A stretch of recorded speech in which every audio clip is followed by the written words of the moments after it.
الحمدللہ رب العالمین والصلاة والسلام علی سید الانبیاء والمرسلین وعلی آلہ واصحابہ وازواجہ وذریتہ اجمعین اما بعد فاعوذ باللہ من الشیطان الرجیم بسم اللہ الرحمن الرحیم ان اللہ وملائکتہ یصلون علی النبی یا ایہا الذین آمنوا صلوا علیہ وسلموا تسلیما اللہم صل وسلم وبارک علی سیدنا ونبینا ومولانا محمد وبارک وسلم وصلی علیہ الصلاة والسلام علیک یا رسول اللہ الصلاة والسلام علیک یا حبیب اللہ الصلاة والسلام علیک یا شفیع المذنبین الصلاة والسلام علیک یا رحمت للعالمین۔ میرے انتہائی مشفق مہربان ہم سب کی محبتوں اور عقیدتوں کا مرجع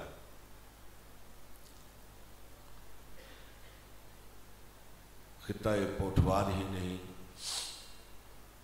پورے پاکستان کے اہل سنت کے محسن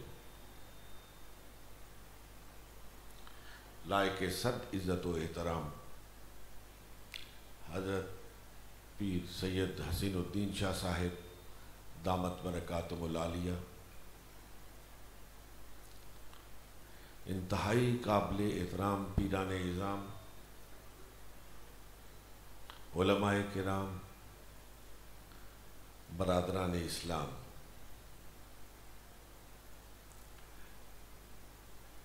میرے لیے انتہائی افتخار اور اعزاز کا مقام ہے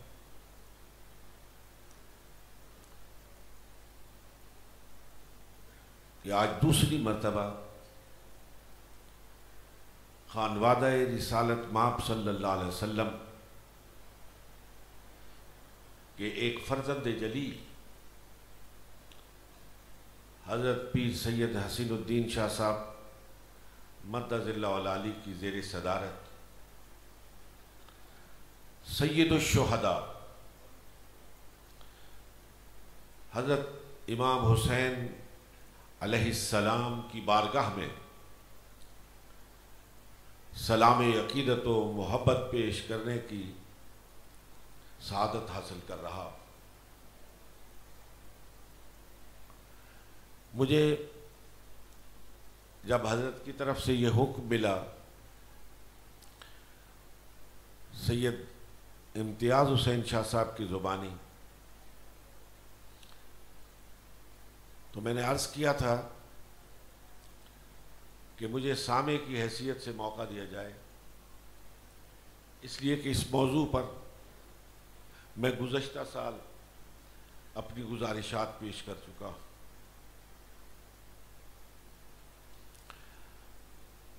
یہ حضرت شاہ صاحب کی ذرہ نوازی ہے، بڑے لوگوں کا کام یہی ہوتا ہے کہ وہ خرد نواز ہوتے، وہ چھوٹوں پہ شفقت کرتے، اپنے سایہ محبت و شفقت میں ان کو پروان چڑھاتے، اور مجھے یہ سعادت حاصل ہے، میں اسے اپنے لیے خوشبختی سمجھتا ہوں کہ آج سے نہیں کم و بیش 50 سال سے حضرت شاہ صاحب کی شفقت اور محبت سے اپنا دامن لبریز کر رہا ہوں۔ میں بغیر کسی مبالغے کی عرض کرنا چاہتا ہوں کہ یوں تو کوئی بھی خطیب ہو، مقرر ہو، اسے بولنے کے مواقع ملتے رہتے، لیکن جامعہ رضویہ میں آپ طلباء سے، اساتذہ سے اور بالخصوص حضرت شاہ صاحب کی موجودگی میں اپنی گفتگو کو اپنے لیے افتخار اور اعزاز سمجھتا ہوں۔ جامعہ رضویہ ضیاء العلوم ہمارے عقائد اہل سنت کا قلعہ ہے،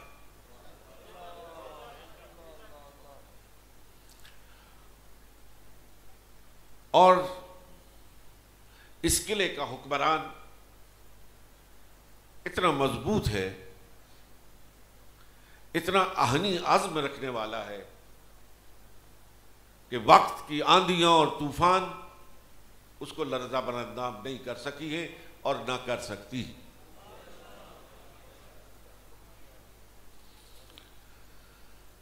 حضرات محترم، چونکہ وقت بہت کم ہے، میری خواہش تھی، دل چاہتا تھا کہ میں جامعہ رضویہ سے متعلق کچھ گزارشات آپ کی خدمت میں پیش کروں، یہ بھی وقت کی ضرورت ہے، لیکن ایک تو شاہ صاحب قبلہ کی موجودگی اور دوسرا وقت کی کمی اس میں حائل ہے۔ اللہ نے موقع دیا تو اس میں جامع اور مربوط گفتگو کرنے کی کوشش کروں گا انشاءاللہ العزیز۔ جامعہ کی خدمات جلیلہ ایسی نہیں کہ جنہیں 5-10 منٹ میں احاطہ بیان میں لایا جا سکے۔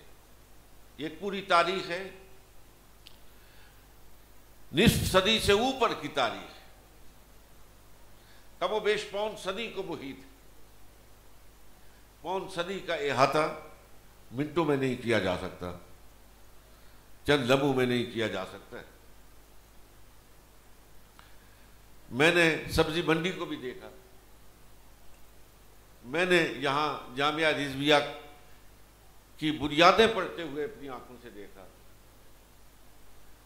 میں نے وہ تمام مراحل اپنی آنکھوں سے دیکھے جن سے گزر کر جامعہ رضویہ کی آج یہ بہار میری اور آپ کی آنکھیں دیکھ رہی۔ اللہ رب العزت ہمیں ان مدارس کو آباد کرنے اور ان محسنین امت کے شانہ بشانہ کھڑے ہو کر دین حقہ کی ترویج اور اشاعت کا فریضہ سر انجام دینے کی توفیق مرحمت فرمائے۔ اور مجھے خوشی ہے، ایک بات ذہن میں آئی، لب پہ بھی آ چکی ہے، اس لیے روکنا نہیں چاہتا، کہ حضرت کے صاحبزادگان کو دیکھ کر، ان کی تحریرات کو پڑھ کر، ان کی گفتگوؤں سے مستفید ہو کر دل یہ کہتا ہے کہ کہوں کہ الحمدللہ عقابوں کے مقام پر عقاب بیٹھے ہیں، اور اللہ رب العالمین اس فیض کو نسلاً بعد نسل اسی طرح جاری و ساری فرمائے گا انشاءاللہ العزیز۔ میرے انتہائی محترم محبوب گرامی مرتبہ حضرت پیر سید نصیر الدین نصیر رحمت اللہ تعالی علیہ کی ایک ربائی سے حضرت سیدنا حسین کی بارگاہ میں سلام محبت پیش کر کے اپنی گفتگو کا آغاز کرتا ہوں۔ بڑی خوبصورت بات فرمائی آپ نے، حجت کو تمام کر گیا ہے شبیر، حجت کو تمام کر گیا ہے شبیر، آفاق میں نام کر گیا ہے شبیر، آفاق میں نام کر گیا ہے شبیر، تا حشر نہیں جواب جس کا ممکن، تا حشر نہیں جواب جس کا ممکن، سر دے کے وہ کام کر گیا ہے شبیر۔ میرے خیال میں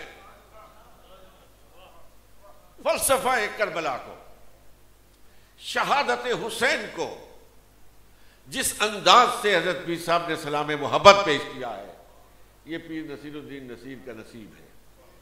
اللہ تعالیٰ ان کے مزار پر کروڑوں رحمتیں اور برکتیں نازل فرمائے۔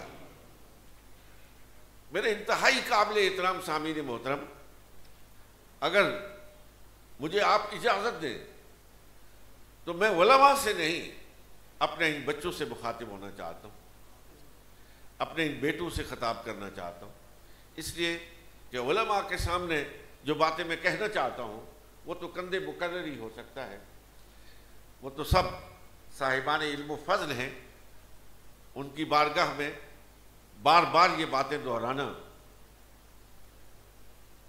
لیکن جیسے میں نے پہلے کہا ہے علماء خود نواز ہوتے ہیں، یقیناً آپ محبت سے میری باتوں کو سماعت فرمائیں گے۔ حضرات، جس وقت آقا دو جہاں حضرت محمد الرسول اللہ صلی اللہ علیہ وسلم کی بعثت مبارکہ ہوئی، اس وقت گرد و نواح میں، آپ کے شرق میں، غرب میں، شمال میں، جنوب میں جو حکومتیں قائم تھیں، جو شہنشاہتیں قائم تھیں، وہ ساری کی ساری ظلم پر، استبداد پر، جور پر، جفا پر اور ڈکٹیٹرشپ پر قائم تھی۔ وہ کیسر کی حکومت ہو، وہ کسرا کی حکومت ہو، وہ ساسانی حکومت ہو، یا چین پر نظر ڈالیں، اس وقت جو چین میں بھی حکومت تھی وہ بھی ڈکٹیٹرشپ تھی، اور ان تمام ڈکٹیٹرشپ کو مذہب کی چھتری حاصل، ان میں سے ہر ایک کا دعویٰ تھا کہ میری حکومت، میری شہنشاہیت، میری سلطنت خدا کی عطا کردہ ہے، لہذا میری سلطنت کی نافرمانی، میری شہنشاہیت سے بغاوت اور روگردانی، اللہ سے روگردانی، اللہ کی نافرمانی۔ میرے عزیز بچوں، اس وقت میں لمبی بحث کو چھوڑ کر اس نقطے پر آپ کو لانا چاہتا ہوں کہ اس وقت محمد عربی صلی اللہ علیہ وسلم نے جو ہمیں نظام حکومت دیا، اس کی بنیاد خلافت تھی، اس کی بنیاد شورائیت تھی، اور وہ موروثیت پر مبنی نہیں تھی۔ خلافت اور شورائیت، یہ دو وہ بنیادیں تھیں جن پر محمد عربی صلی اللہ علیہ وسلم نے ریاست مدینہ کو قائم کیا، اور جہاں ڈکٹیٹرشپ ہو وہاں بولنے والے کی زبان کاٹی جاتی ہے، جہاں ڈکٹیٹرشپ ہو وہاں سر اٹھانے والے کا سر قلم کیا جاتا ہے، لیکن جہاں شورائیت ہو، جہاں خلافت ہو، اس کا منظر میں ایک روایت سے آپ کی خدمت میں پیش کرنا چاہتا ہوں۔ اس روایت کو شیعہ کتب میں نمایاں طور پر بیان کیا گیا، اور میں کشف الغمہ کے حوالے سے آپ کی خدمت میں عرض کرنا چاہتا ہوں۔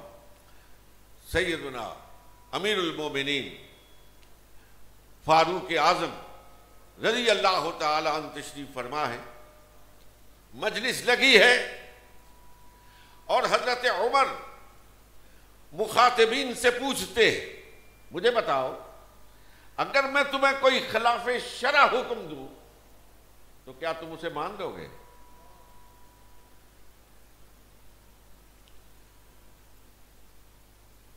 بیچ میں سے وہ شخصیت کھڑی ہوئی جس نے سایہ نبوت میں اپنی زندگی کی بہاریں گزاری تھی، جو داماد رسول تھے، جو حسن اور حسین کے والد گرامی تھے، کھڑے ہو گئے حضرت علی۔ فرمایا نہیں، ہم آپ سے کہیں گے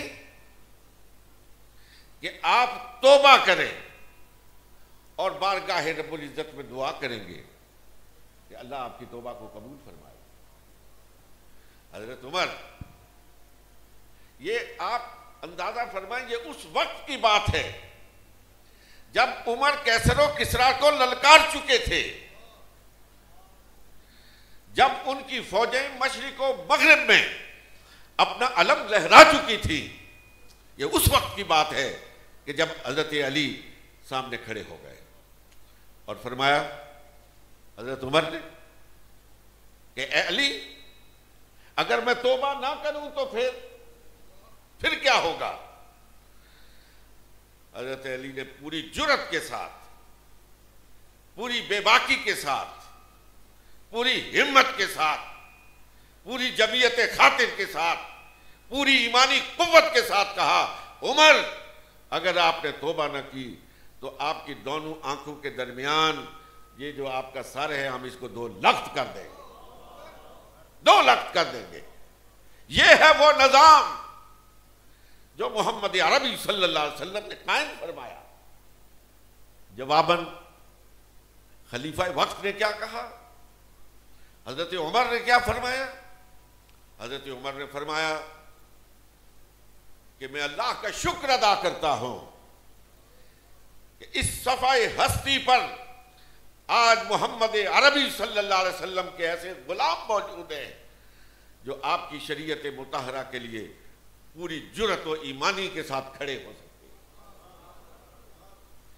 میرے انتہائی قابل احترام سامعین محترم، یہ تھا وہ نظام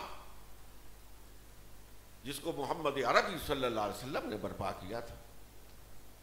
جس وقت ایک اور زیادہ وقت تو نہیں ہو گیا،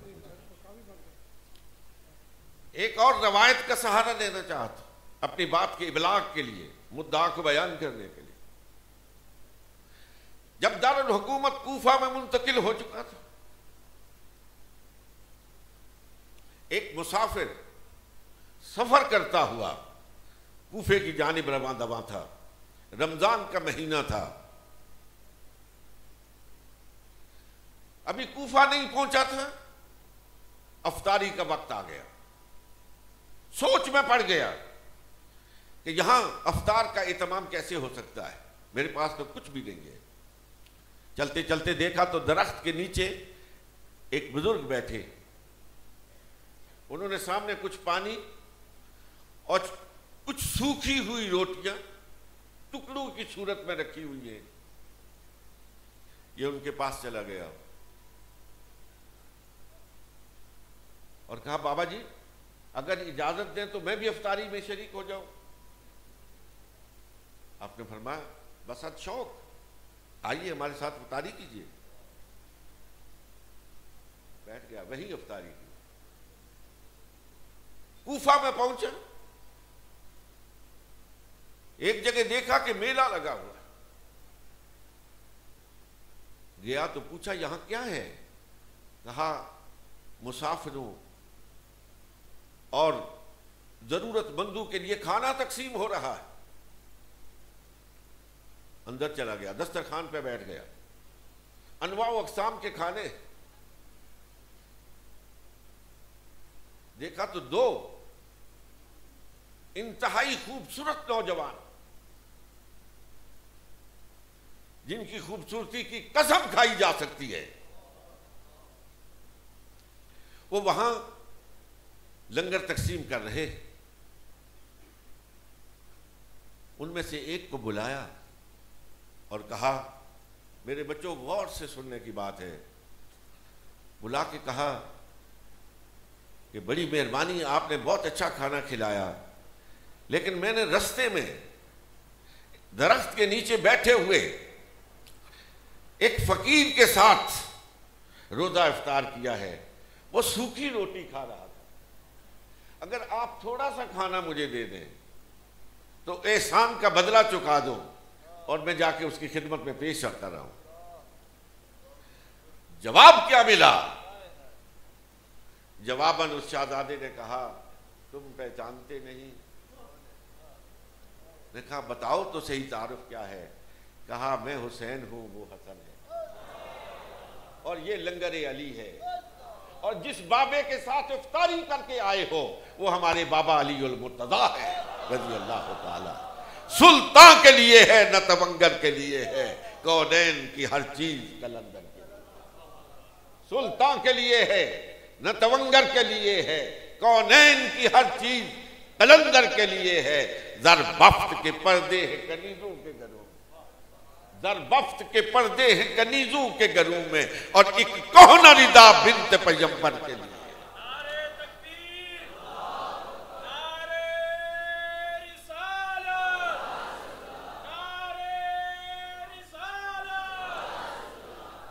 ہے کیسر و کسرا کے لیے کندمئے نام، ہے کیسر و کسرا کے لیے کندمئے نام، اور ایک نان جوی فاتح خیبر کے لیے ہے۔ کوئی کہہ دے یہ جا کر ان امیروں سے، کوئی کہہ دے یہ جا کر ان امیروں سے، یہ جاہو ہے شمیری ٹھوکر کے لیے۔ یہ وہ نظام تھا جو محمد الرسول اللہ صلی اللہ علیہ وسلم نے قائم کیا تھا۔ جب اس نظام پر ضرب کاری لگی سن 61 ہجری میں، اس نظام کی چولوں کو کاٹنے کی کوشش کی گئی۔ ایک ایسا بدطینت شخص، ایک ایسا بد فطرت شخص، ایک ایسا بد کردار شخص منبر رسول پر بیٹھ گیا، مسند رسول پر بیٹھ گیا، جس کے اپنے ابن زیاد کی گواہی کو جھٹلایا نہیں جا سکتا، وہ اس کا گورنر تھا۔ ابن زیاد کی اپنی گواہی ہے کہ اس کی عادتیں اچھی نہیں تھیں۔ جب حضرت امیر معاویہ نے اس سے رائے پوچھی تو اس نے کہا اس کو نہ بناؤ، اس کی شہرت معاشرے میں اچھی نہیں ہے۔ میرے انتہائی قابل احترام سامعین محترم، علی المرتضیٰ کے جائے محمد الرسول اللہ کی بیٹی کے گود میں پرورش پانے والے حسن اور حسین نے ابو بکر کا دور گزارا، عمر کا دور گزارا، عثمان کا دور گزارا، علی المرتضیٰ نے اپنا دور گزارا، حسن نے، جناب حسن رضی اللہ تعالی عنہ اور جناب حسین رضی اللہ تعالی عنہما نے اس نظام کو کسی نہ کسی صورت بچانے کے لیے حضرت امیر معاویہ کے ہاتھ پر بیعت کر لی، لیکن جب اس نظام کو بالکل نیست و نابود کرنے کے لیے ایک پلید انسان نے اپنی کوششیں صرف کی، تو پھر مجھے کسی کا کہا ہوا جملہ نوک زبان ہے، آپ کی دسترخوان علم پر رکھنا چاہتا ہوں۔ انہوں نے کہا تھا کہ حسین نے اپنا سارا گھر اجاڑ دیا، حسین نے اپنا سارا گھر اجاڑ دیا، لیکن امت کے گھر کو بسا دیا، امت کے گھر کو بسا دیا۔ میرے انتہائی قابل احترام سامعین محترم، حسین صرف ایک ذات کا نام نہیں رہ گیا ہے، ایک شخصیت کا نام نہیں ہے، اور یزید بھی اب کسی ایک ذات کا نام نہیں ہے، کسی ایک شخصیت کا نام نہیں ہے۔ حسین نیکی کا نام ہے، حسین حق کا نام ہے، حسین حق پہ مر مٹنے کا نام ہے، حسین حق کے لیے اپنے سارے کنبے کو قربان کر دینے کا نام ہے، حسین جبر و استبداد کے سامنے سینہ سپر ہونے کا نام ہے۔ نیکی کا نام حسین ہے اور بدی کا نام یزید ہے۔ مجھے حیرانگی ہوتی ہے، میں تو تاریخ کا طالب علم ہوں، باقی مسئلے اور فتوے جامعہ رضویہ سے آپ پوچھیں، میری تو یہ ہمت نہیں ہے، جرت نہیں ہے، لیکن میں تاریخ کے روشن دان سے دیکھ کر آپ کی خدمت میں عرض کرنا چاہتا ہوں کہ جس کے دور میں مدینہ اجڑے، جس کے دور میں کعبے کی دیوار گرے، جس کے دور میں 3 دن کے لیے مدینہ طیبہ کی خواتین کو مباح قرار دیا جائے، مجھے سمجھ نہیں آتی لوگ اسے امیر المومنین تسلیم کروانے کے لیے اپنے قلم اور زبان کا زور کیوں لگا رہے ہیں۔ اگر دین اسلام یزیدیت کا نام ہے، اگر دین اسلام یزید کے فتنہ و فساد اور فسق اور فجور کا نام ہے، تو پھر 61 ہجری سے پہلے کے دور کو آپ اسلام کے دور سے نکال دیجئے۔ یہ ایسا شخص تھا جس کے خلاف حضرت سیدنا حسین نے علم حق بلند کیا ہے۔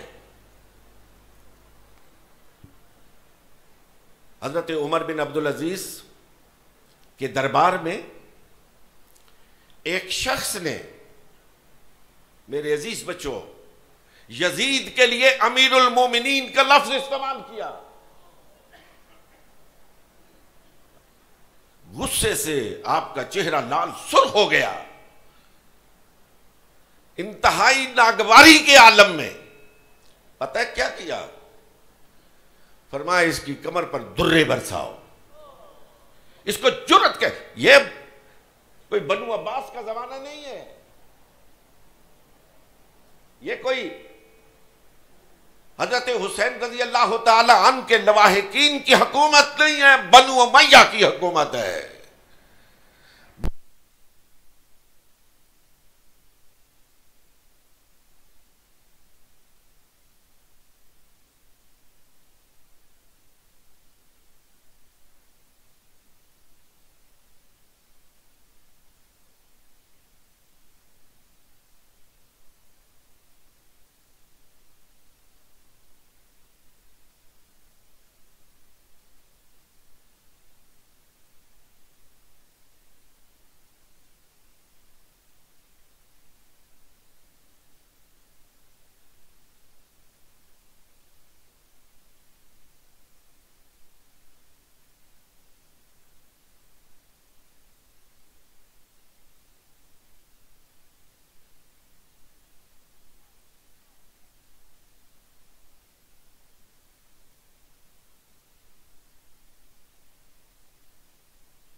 نہیں ہوتا تو کل روز قیامت جہاں وہ ظالم حکمران ہوگا وہیں اس پر خاموش رہنے والا بھی ہوگا۔ یہ تھی وہ بنیادی وجہ، یہ تھا وہ بنیادی سبب کہ حضرت سیدنا حسین رضی اللہ تعالی عنہ دوبارہ دور صدیقی لانا چاہتے تھے۔ حضرت حسین دوبارہ دور فاروق اعظم لانا چاہتے تھے، دور عثمان لانا چاہتے تھے، دور علی المرتضیٰ لانا چاہتے تھے۔ اس کے لیے جو کچھ بھی ممکن ہوا حسین نے کر دکھایا۔ اور کسی کی ربائی نوک زبان ہے، آپ کی نظر کرتا ہوں، اس نے کہا تھا ہری ہے شاخ تمنا، ہری ہے شاخ تمنا، کٹی ہے جلی تو نہیں۔ ہری ہے شاخ تمنا، کٹی ہے جلی تو نہیں، جگر کی آگ دبی ہے مگر بجھی تو نہیں۔ جگر کی آگ دبی ہے مگر بجھی تو نہیں، اور جفا کی تیغ سے گردن وفا شعار ہوگی۔